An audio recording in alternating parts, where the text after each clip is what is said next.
매출이 월 550을 넘기 전까지는 뭐 들어갔는데? 에어컨 샀고 노트북 이거 새로 샀고 매출이 아직 미비하다 보니까 거의 매출이 없잖아. 매출이 있긴 있었어. 7월 1일에 구독자가 15명으로 시작했고 다음에는 롱폼 7월 조회수 탑 10인데 노출 클릭률은 뭐야? 7월달 순 방문자 수는 802명으로 나왔어. 그다음에 조회수는 1031건. 실제 조회수도 소상공인 부담경과 크레딧 327에 나왔고 내가 어떤 일을 왜 하는지를 먼저 정리를 했고 총 5가지 성과 지표를 관리하고 있어. 지금 남편이 월급을 아니, 몇 달째 못 갖다 주고 있는데 아니. 언제까지 좀 참아줄 수 있어. 인사를 인사답게 다루는 장명아입니다. 벌써 장박소가 개업한 지 한 달이 지났습니다. 그래서 오늘은 지난달의 실적을 돌아보고 성과를 정리하는 시간을 와이프와 함께 진행해 보려고 합니다. 바로 시작하겠습니다. 보고하겠습니다. 일단은 정확한 매출을 오픈하면 조회수가 물론 잘 나오겠지만 엄청 잘 됐으면 내 주변 사람들이 봐도 상관이 없는데 아직 좀 미흡하기 때문에 매출이 그래도 월 550을 넘기 전까지는 이런 식으로 좀 두루뭉실하게 표현을 하려고 해. 7월 손익은 마이너스 130만 675원이야.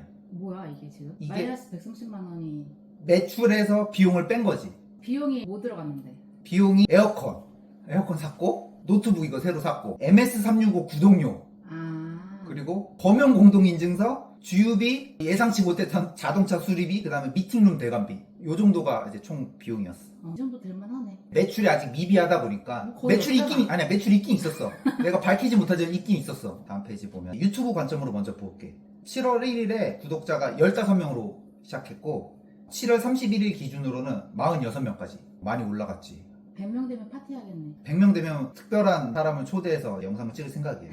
다음은 시청 행동별 월간 시청자 자료라고 이거를 봤는데 종합적으로 롱폼과 쇼츠가 통합된 자료인데 아무래도 내 영상이 주로 쇼츠 위주로 조회수가 높다 보니까 평균 지속 시간은 이제 짧게 나오고 조회수가 이렇게 높게 나온 것 같아. 이렇게 정리돼서 나오는 거야? 아니면 여보가 이걸 따로 친 거야? 그냥 유튜브에 분석 들어가 보니까 이렇게 돼 있더라고. 나도 잘 몰라서 재미나이한테 물어보면서 이번에 한 땀 한 땀 준비를 했어. 평균 조회율이랑 시청 지속 시간이 뭐야? 평균 지속 시간은 말 그대로 어떤 영상을 얼마나 봤는지인 거고 평균 조회율 같은 경우는 예를 들면 이런 거지. 평균 조회율이 50%다. 근데 그 영상이 10분짜리다? 그럼 평균적으로 시청자들이 5분 정도는 봤다. 38% 봤다는 거네? 평균적으로 영상마다. 어. 우리가 이번 달이 처음이다 보니까 이게 지금 어떤 수치인지를 나도 모르잖아. 그래서 재민이한테 물어봤어. 그랬더니 쇼츠나 짧은 영상은 60에서 80% 정도가 좀 적정한 평균 조회율이라고 하더라고. 근데 내 영상이 롱폼이라고 해봤자 어차피 4, 5분 내외이기 때문에 결국 다 짧은 영상과 쇼츠로 봤을 때 지금의 38%는 높은 수준은 아니라고 생각해. 다음은 쇼츠 기준으로 7월 조회수 탑 10을 이렇게 확인이 된 건데 체크해둔 건 뭐야? 내 영상에 나름의 자극적인 컨텐츠가 있고 밋밋한 컨텐츠가 있는데 난 개인적으로 이 3분 시리즈들이 좀 덜 자극적인 컨텐츠라고 생각해. 빨간색으로 표시한 게 다 3분 인사조직 시리즈거든.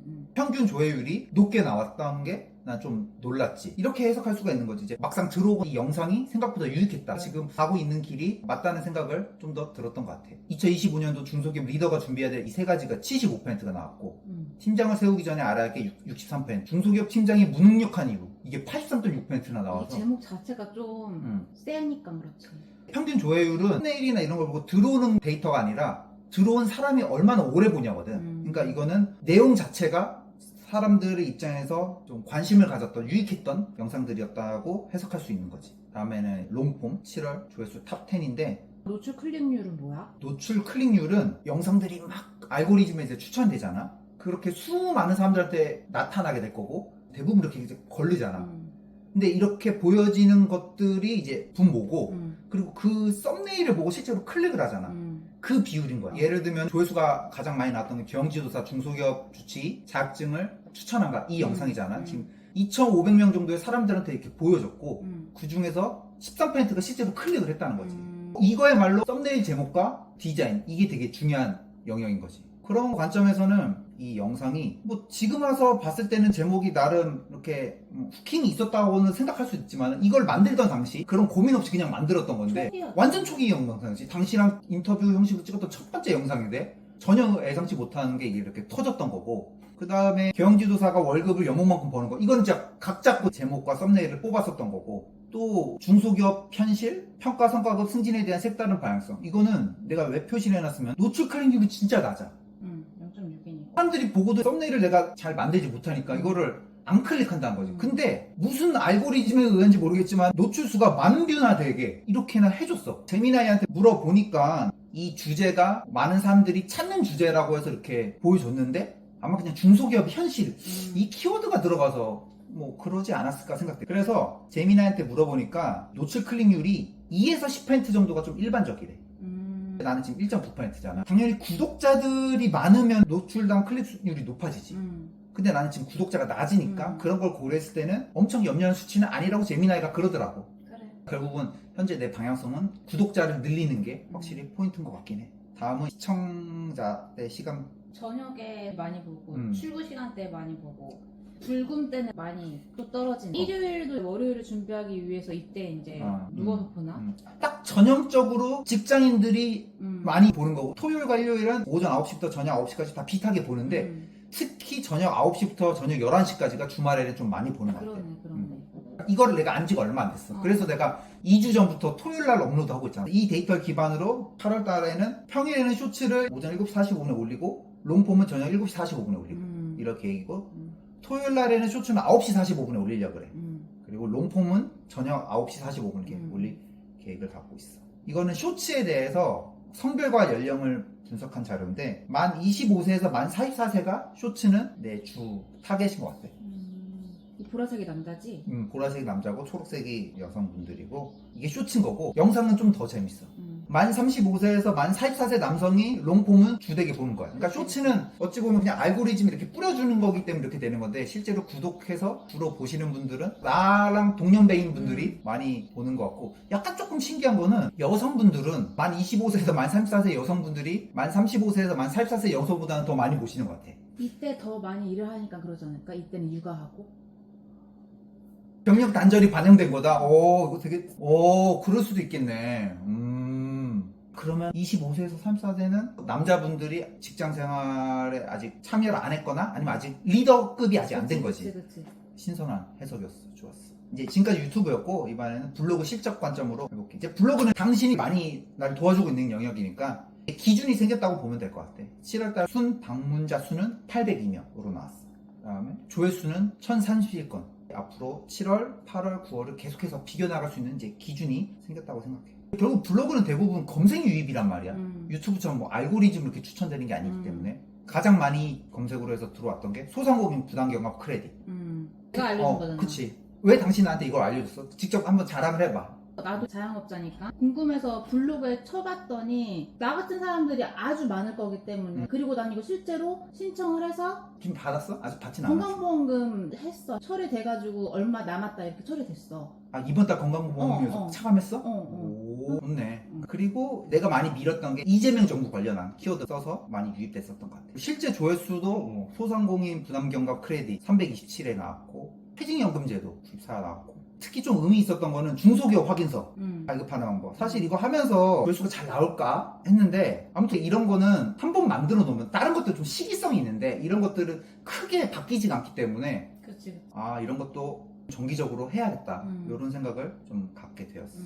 그래서 당신이 이렇게 경영지도사 카테고리는 있고 나름 이런 파란 색깔 이미 이게 정착됐잖아. 이렇게 해주고 경영 박사 컨셉으로는 이렇게 노란색으로 이렇게 해주고 있고 7월 달에 총 31개 블로그를 작성해서 뭐 조회수가 잘 나온 것도 있고 조회수가 0인 것도 있고 하긴 하는데 7월 한 달 동안 월, 화, 수, 목, 금, 토 매일 한 개씩 우리가 업로드를 했지.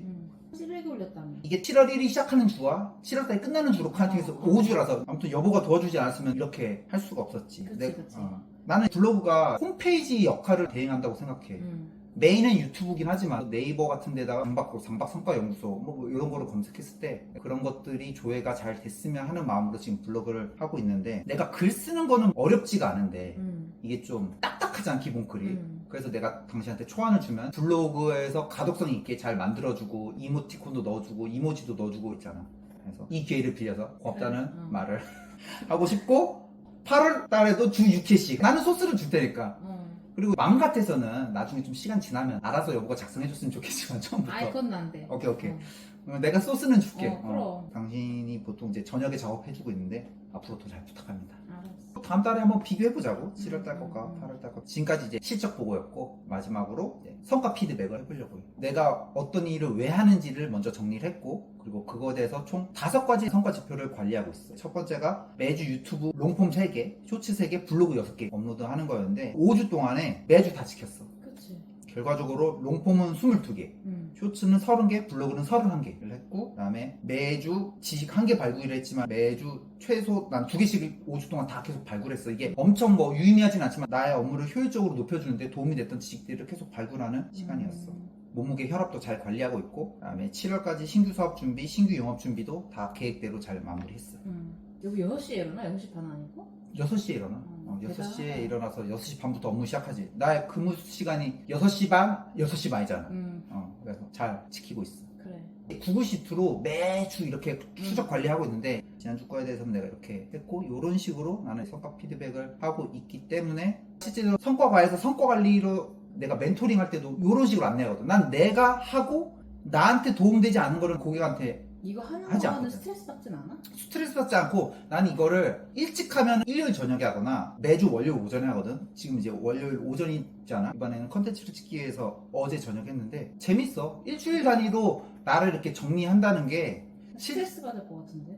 목표 관리면 스트레스지. 내가 하는 성과 피드백은 계획하고 실행해서 피드백하는 관점으로 봤을 때, 아, 내가 뭘 또 배웠구나. 좀 전략적으로 다음 주에는 어떻게 해봐야지. 이런 것들을 계속 해보는 거기 때문에, 이런 것들을 안 하면 계속 하던 대로만 일하게 되지. 무아지경으로. 무아지경으로 일하게 되는데, 나는 재밌어. 내가 하기 때문에 내 고객사들한테도 당당하게 이거를 하라고 나는 권장을 할 수가 있어. 성과 피드백 하는 거는 나중에 기회가 된다면 별도 콘텐츠로 찍을 생각인 거고. 그래, 잘하고 있네. 지산이 뭐야, 지산? 지식산업센터. 아, 이제 돌아댕겨야지. 이제 그치, 영업해야지. 그치. 잘해봐. 혹시 나한테 마지막 격려가 됐든 뭐 해주고 싶은 말 있어? 지금 남편이 월급을 아니, 몇 달째 못 갖다 주고 있는데. 아니, 그런 거 전혀 상관없어. 예상했으니까. 언제까지 좀 참아줄 수 있어? 올해. 올해? 3분기가 3분기가 아니라 올해까지 좀 참아줄 수 있어? 3분기까지는 그래도 흑자 전환 돼야지. 8월에는 장박소가 흑자 전환할 수 있도록 대면 영업 관련한 성과 지표도 관리할 계획입니다. 실제로 계약하게 되면 가장으로서 책임감을 갖고 컨설팅 진행하겠습니다. 그리고 계속해서 유익한 컨텐츠 만들어 나가겠습니다. 감사합니다. 안녕.